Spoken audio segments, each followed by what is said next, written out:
Classe de 4e, chapitre puissance d'un nombre.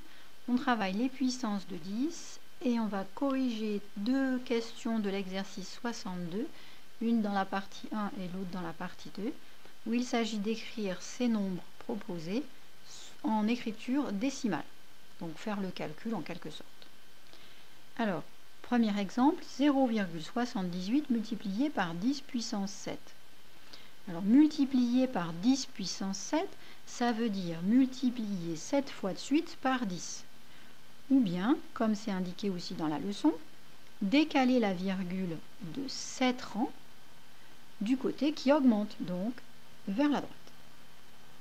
Alors, si je prends mon nombre décimal ici, j'ai 0,718. Si je décale la virgule de 1 rang, je vais avoir 7,8. Si je la décale de 2 rangs, je vais avoir 78. 3, 4, 5, 6, 7. Alors c'est un peu moche écrit comme ça.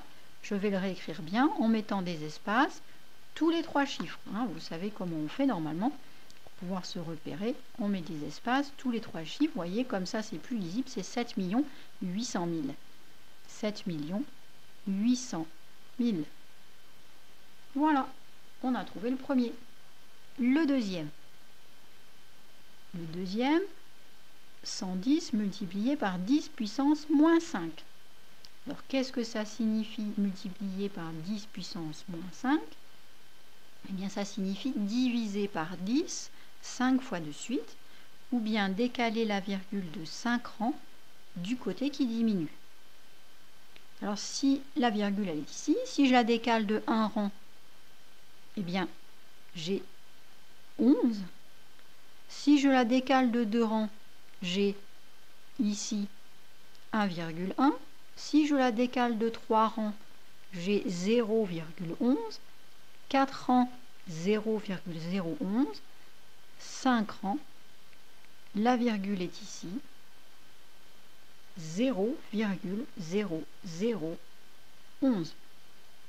Je vérifie parce que j'ai peur de m'être un petit peu embrouillé. Je prends mon crayon à papier et là je vais décaler la virgule dans l'autre sens de 5 rangs pour voir si je retombe bien sur 110. Alors je décale la virgule de 1 rang, 2 rangs, 3 rangs, 4 rangs, 5 rangs, j'obtiens bien 110.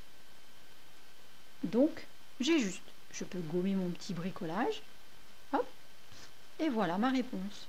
J'espère que ceci vous aura aidé, que vous comprenez mieux la notion, que vous pouvez passer à la suite.